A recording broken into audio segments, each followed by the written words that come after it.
everybody. Welcome to the Dental Handoff. I'm Dr. Kelly Tanner, and today I have with me a fellow Virginian, Kristin Haynes. Kristin, welcome to the Dental Handoff.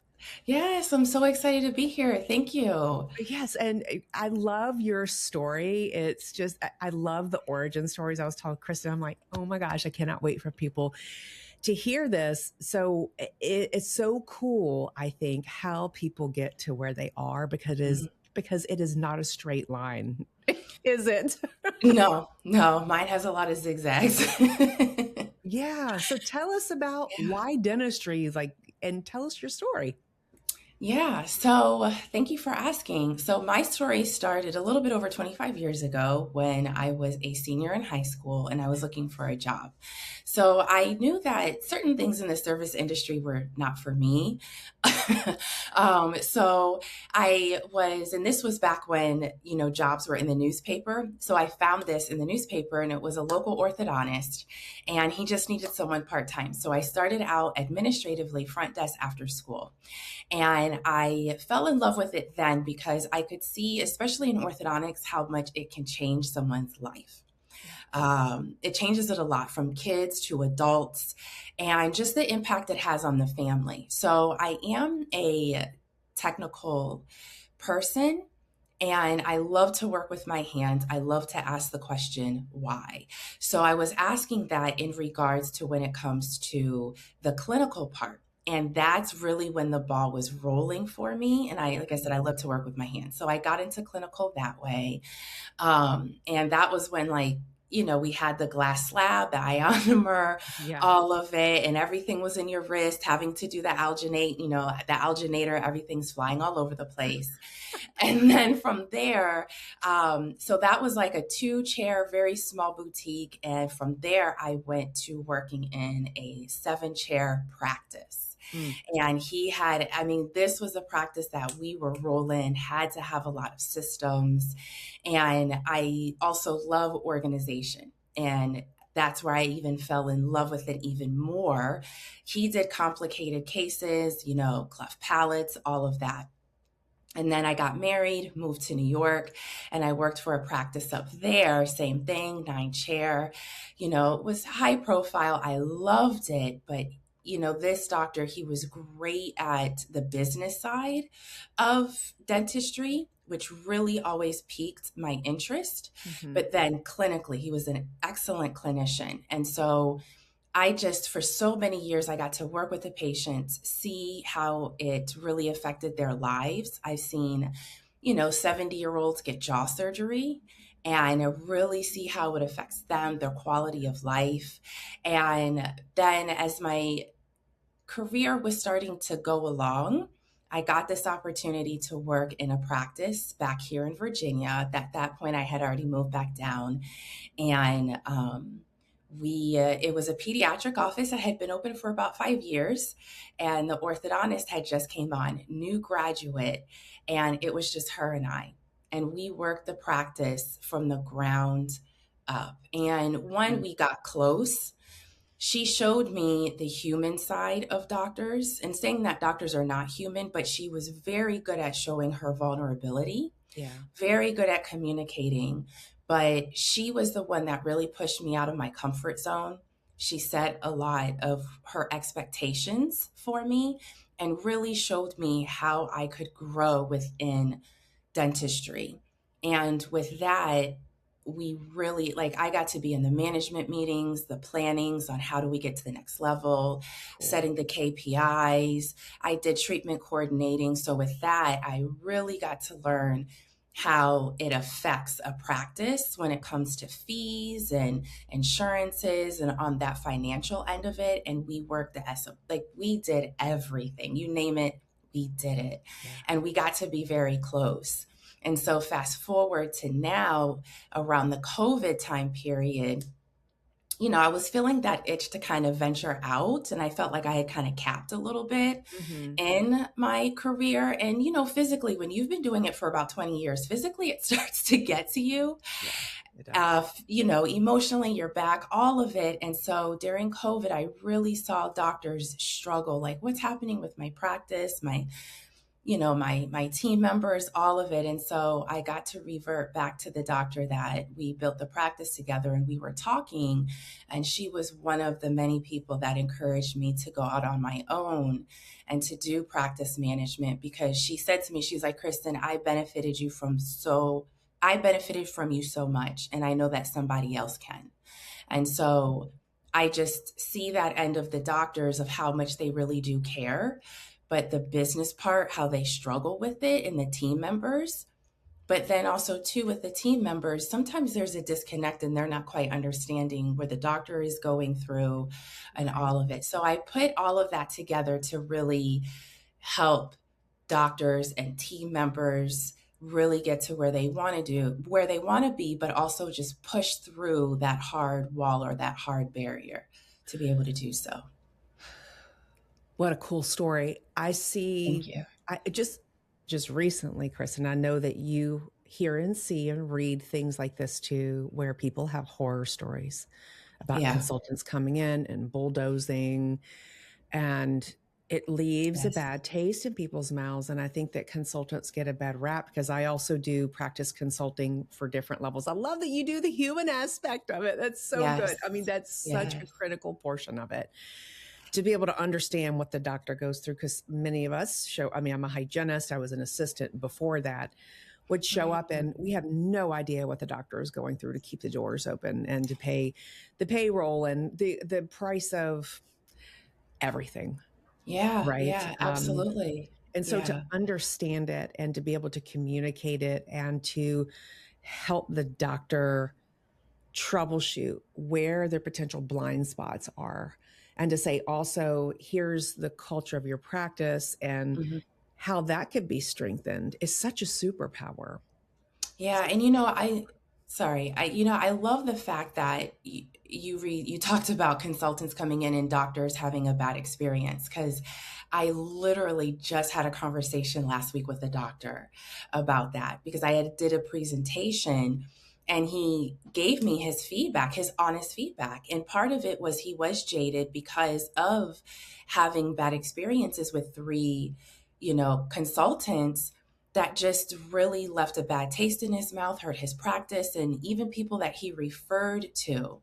And so I was able to kind of give him tips a little bit forward. And I always say, anyone can get a bad rap, but just as much as dentists or doctors get a bad rap, you want to say that not all doctors are bad. And it's the same thing with the consultants, and really making sure that when the doctor vets the consultant, you take your time in talking to them and really understanding the knowledge base and the niche that consultant has. So you're really partnering up, because it's a partnership. Yeah. So it's just as much as, when you go into it with a member of your, looking at a potential partner, right?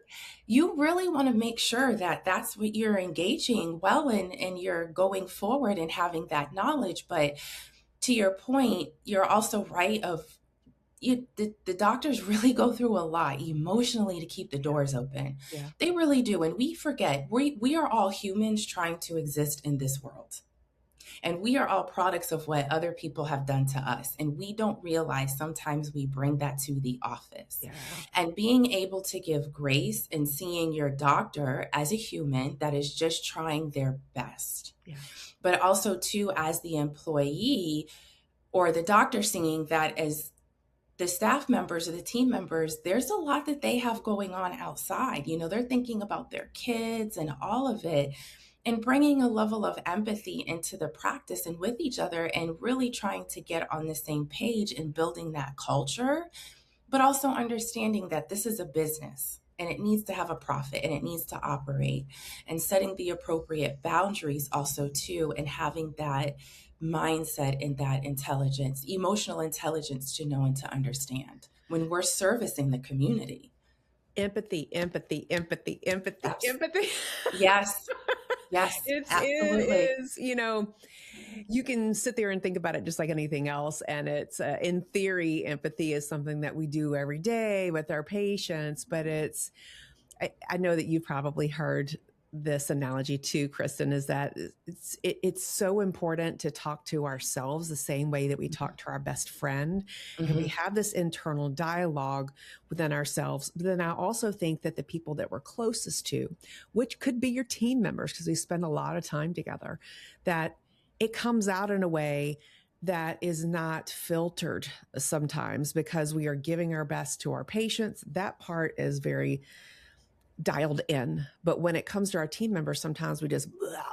But Yeah. that is because we're bringing all of these things. And this isn't unique to dentistry, right? We're bringing all the, not baggage, just life with us, your sick child, your, like you said, your experiences that you've had that shape how it is that you experience your reality. And so how does everyone in the practice understand your vantage point? And I mean, it's up to us to be Yeah. responsible for our own triggers. Absolutely. Absolutely. And also, like, in your behavior too. But I always say try to get to know your team members. You don't have to know their personal business, but just get to know them a little bit and slow down. Sometimes we get caught up in the busy day to day, but just slow down and not necessarily have an out of body experience, as I say, but just watch your team members, monitor them, look at their behavior. Because I will say there were times that I went through very, very hard times in my career. And, there was one time, it makes me think of a time when I had a girlfriend, and this was right around the 2008. I feel like 2008 was a hard time for a lot of us It was. because the market crashed, but I had a very close girlfriend, someone like a sister to me. We grew up together, pass away, and it was a shock. And at the same time, my husband was in the financial background, so he was affected by the markets and losing his job. So I had all this stress on my shoulders. And my team members had no clue. They had no clue that I was compartmentalizing, but I told the doctor what I was going through. And I appreciated the fact that I told her because she gave me so much grace, but it allowed me to show up every day my best because I wasn't having to pretend. I could just put that wall down. And I just tell people sometimes you don't have to go in and tell them everything, but saying, hey, I'm just going through a really hard time right now. And I feel like in dentistry, there sometimes is this level of perfection that we're always trying to give. Yeah. Right? Because you want to make sure that you give great customer service. We're coming across a certain type of way. And also the doctor too. They want to make sure that they're coming across competent. Everybody does. But then you forget the reality of situations and things at times because we're trying to give that perfection. Right. And so there is a level of vulnerability and there's an art in communicating what you're going through at times. And that's why we're able to give each other empathy. Just put yourself in somebody's shoes. Yeah. Just that's all you need to do and really creating that team culture with it. You said so many good things there. In dentistry, I'm going to kind of reel it back just for a second. We're really good at putting a mask on. Yeah, We we are are. so good at putting a mask on and have these masked personalities that we're supposed to leave it at the door. And it's so good that you could go to your doctor and be vulnerable to say, here's what I'm experiencing, here's what I'm going through. And also, many of us, I think, are scared of bringing these things forward because it's a sign of weakness. Yeah. It's a sign of weakness. We feel like we're going to be judged. We feel like we're going to be let go. Like that's going to be another reason that if they were looking for a reason to write you up, that they're going to write you up, that you're exposed, right? You're completely vulnerable to what they could do to your security. It threatens your psychological safety. Yeah. And I will tell you, when you're vulnerable at times like that, you're giving an opportunity for your doctor to come into their leadership role. Because when I did that for her, she stepped up for me in that leadership and I respected her so much more. That trust was there. Yeah. And I will also tell you, she was the same one is why I am here today doing this, because I was vulnerable with her. I showed her that, but because I showed her my weaknesses, she also saw my strengths. And so then she was like, hey, Kristin, this is how you can improve. This is how you can this. all of these things to now when I'm looking to start my own business, she is able to give me such great feedback as to how I can best serve doctors. Like I say, she's on my board. I feel like everybody should have a mentor, and we should all have your own personal board of advisors. Absolutely. She is on my board of advisors, and we are still family to this day. But I also was able to be honest with her and give her feedback how to be the best leader and how to be the best doctor that she could be. And because of that, we're strengthening dentistry. She's able to pay that forward to her, to her team members, but I'm able to pay that forward to my clients. But I'm also able to help give my clients and the doctors that doorway to understand their team members. Have you experienced, because when I consult, sometimes I hear that the doctor wants a certain change in the practice, but they don't realize that sometimes the problem could be them. Yes. Have you experienced? I mean, listen, know my heart on this. None of us are perfect. Absolutely. Sometimes when the finger goes like this, it's pointing 3 or 6 back at you or whatever. But I mean, how do you approach those conversations with the team members to say, listen, they think that doctor is doing this, but they don't even realize the impact that they're having because we are trying to do what we're doing, but they also have to be accountable for what they said they were going to do to keep all this in line. Yes. So it's the power of questions, because at the same time, when I ask my questions, I'm bringing a level of awareness to them, but I'm also trying to teach them, right? So it's like, think about it, ponder on it, and I'll ask direct questions. Where do you see your accountability in this situation? Where do you think that you can do better, you can be better, or how you can contribute to this overall picture? And especially too, if I communicate to the doctor how things are happening within the practice, I'll give them feedback, and I'll even ask them ahead of time, how honest can I be with you? What's the level of honesty do you want? Because that also tells me where I go with things. And majority of the time, the doctor's like, hey, let me know. And my phrase is, if you're able to go through dental school and you had to go through anatomy, and some of the doctors that I've worked with, they had to do work on the cadavers, real human cadavers. So if you can do that, you can listen to the feedback that I can give you that's going to better your business. And I even tell that to the team members, be honest, because the doctors are a lot tougher. But anywho, I really do try to ask questions, and I stick with the facts, because when you stick with the facts, you're taking the emotion out of it and you're bringing the logical end of it. Yeah. And when you bring the logical side of the information, people are best able to process it, and then they're best able to receive when we cross over onto the emotional end. Yeah. But yes, I have dealt with it sometimes that the doctor is a part of the equation, in all of it. And so I ask them questions, and by the power of those questions, they're able to come to the conclusion, because we all know, and that's my other thing, we all have gut feelings, and our gut feelings tell us for a reason.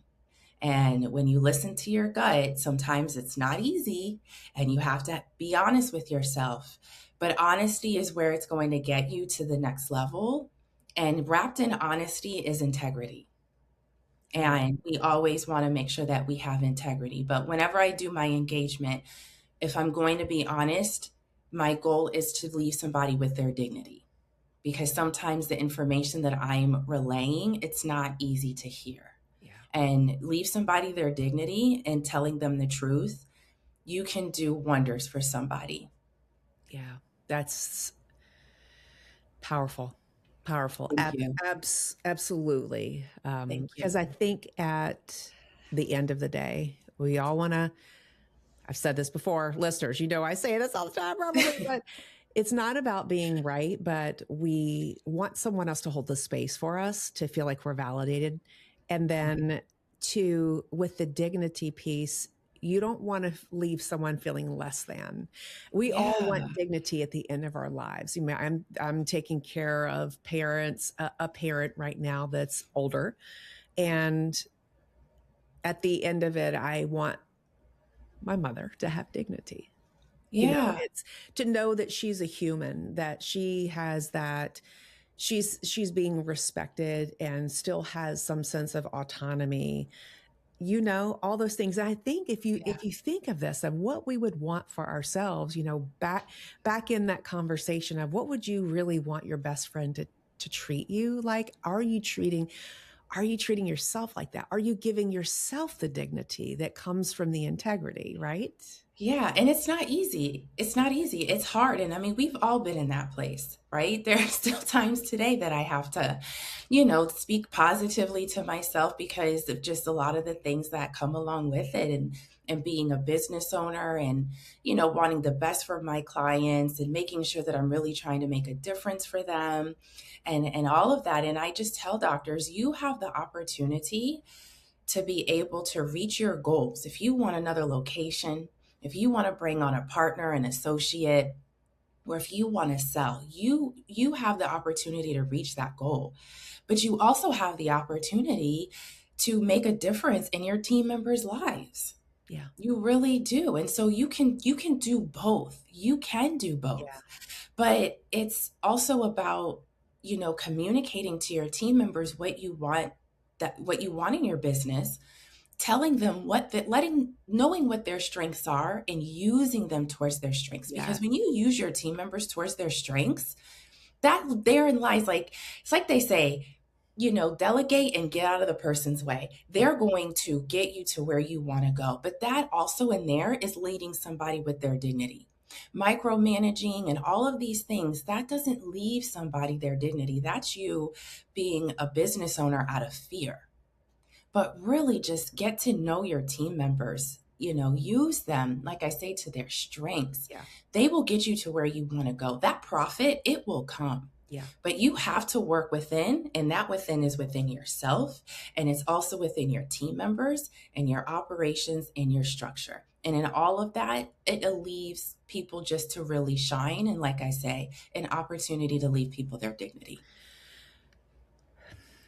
Yes. Preach. I was sending something, you're a business owner. You guys, you're listening to this because you're probably in dentistry. These dentists are small business owners, a lot of them, or business owners. Yeah. There's no other test of faith as great sometimes as Kristin is owning your own business, right? Not knowing it's going to come. It teaches you who you are, does it not? Yeah. Yeah, it does. And I will tell you, I have gone back to, the doctor that's my mentor. I'd gone back to her, and one time I texted her and I said, I completely understand how you feel now. I go back to certain things that she said or she did, and I'm like, this makes complete sense. Like the risk, the betting on yourself, having, like you said, to make payroll. And it's a bigger risk for them, I think, because they're coming out with school debt. Then you're having to buy a business. Then you're trying to figure out how to hire your team members. You're trying to figure out how to be profitable. You're trying to figure out all of these things. And, like you said, being a business owner, we go through that same cycle. And I try to bring that to my clients, and I try to bring that to the doctors, is saying, I understand what you're going through to a certain extent being a business owner. I totally get it. And it really, really just, it can show you who you are as a person, but then really it gives you the opportunity to work on you and to really improve. And I love self-improvement. I love self-development, anything that has a podcast, you name it. Development, I am all over it, a book. But it just gives us an opportunity to see where those weaknesses are, but then work on that and, be better at it. Yeah. And so as a business owner, I would like for you, dental team members, I would like for you to think about today, just this one little thing. There's been so many great things, the dignity, the empathy. Yeah.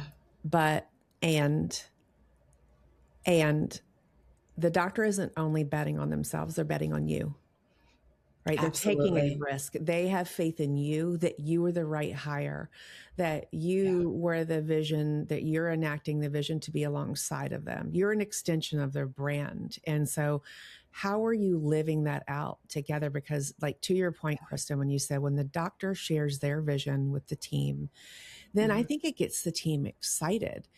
We saw this during COVID where some doctors were better than others at communicating what was going to happen in the pause, right?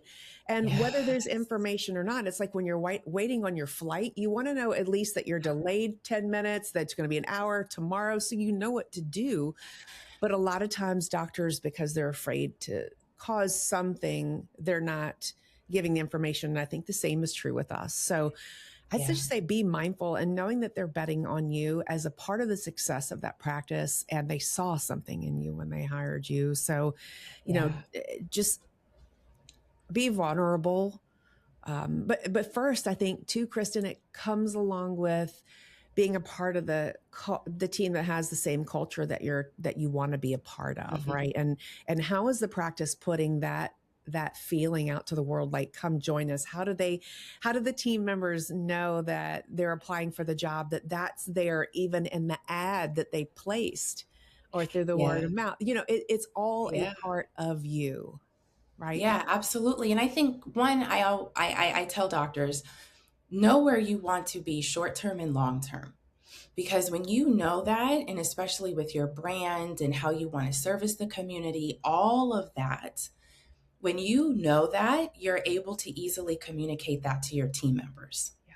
And so when you do that, that's where the buy-in is, because we all want a sense of belonging. And when your team members know and understand that, then they're going to be able to contribute because they know what they're working Yeah. towards. But then also, too, I say to team members, know what you want out of life and know what you want out of the business. And if you're working on the administrative, don't say, I'm just this, I'm just the administrative this, I'm Right. just that. No, it's also on you to take a level of understanding on the business side of it and understanding what you're contributing to. And it's the same thing. I'm not just a dental assistant. You're right. You're not just a dental assistant. There's a lot that goes into being a dental assistant, or I'm not just a hygienist. So I just say that to say it's like everybody really has to have a clear idea and picture of what they're working towards and the goal, but know yourself too. Yeah. Know that it's, hey, this is not the practice for me. That's okay, Yeah. but really the doctor honing in on short-term, long-term goals, communicating it, having a plan, and communicating that plan to their team members, because now everybody knows what they're working towards. And Yeah. that is, it's clarity. It's just, and I know that's a buzzword that's going around a lot that I've heard, but it really is true. You want to be able to know, and to that transparency. Yeah. Well, when you know what it is, you know what it's not. Like Right. That's, oh, dating, that's a good right? Like one. dating. You know what it Yes. is, you know what they're not. Bye or hello. Yes. And I also have, what is obtained by, what is the phrase that they say? Whatever is obtained by force has to be maintained by force. So when a doctor is hiring someone, or when a team member is looking to come on, don't force it. If it doesn't seem right, don't do it. Because at the end of the day, if you're forcing something, that's the foundation of what you're always having to maintain. And if your team members don't want to work towards that goal, or if something is happening or going on, and you can see that that team member is not necessarily for your practice, someone mentioned it recently, they call it a necessary ending. Sometimes that person is just not for you, but if you're having to keep them on by force, it's always going to have to be that. And then you're not going to reach your goal, and it's going to be frustrating for you, but your team members see it and it affects the culture. Yeah. So good. Yeah. Kristin, amazing. What is the name of your company? It's going to be in the show notes, you guys, if you want to reach out to Kristin. Tell us the name of your company. Yeah, so the name of my company is KH Productivity Management, and my website is KH. Oh, I'm so sorry. I'm thinking of so many things right now. Your brain is like. I do. No, sorry. No, sorry. It's fine. Yeah, it's khproductivitymanagement.com. And if Cool. people want to reach out to me, it's Kristin at khpromanagement.com. I think so. I'm like, I have so many things going on, so I just may have misquoted it, but I have 1,000 things going on in my head. I promise I do know my business and I knew those things. No apologies. Just look at the show notes. Look at the show this notes. Conversation was great. Like, I'm so high off of this conversation. Good. Well, thank you for all that you're doing, Kristin. Thank you. You too. This conversation was great. And I think it's good for doctors to hear this. And I think it's also good for the team members to be able to hear. So thank you for what you're doing and what you're trying to put out. And I really always say it's like, we need these vulnerable moments. We need each other in dentistry, and really just sometimes breaking down the wall and seeing each other as humans. That's right. That's right. Thank you so much for your time. Thank you. I appreciate it. Thank you so much. Had a great time. Thank you. I did too. For all the audience members, I always ask the favor, please go on to Apple Podcasts to give the Dental Handoff a 5-star rating, because Apple Podcast is what matters with the ratings. And if you're watching this on YouTube, please make a comment for Kristin. Ask her some questions. Say, hey, boo, what you doing? You look cute. I like your sweater, whatever, because it helps the algorithm know that it loves us. So go ahead and like, subscribe, and share to people you love. But most importantly, thank you all for what you do every single day to touch the lives of the people we care most about, our patients. So we will see you next week. Kristin, thanks again. Yes, bye. And sending love, everyone. Bye-bye.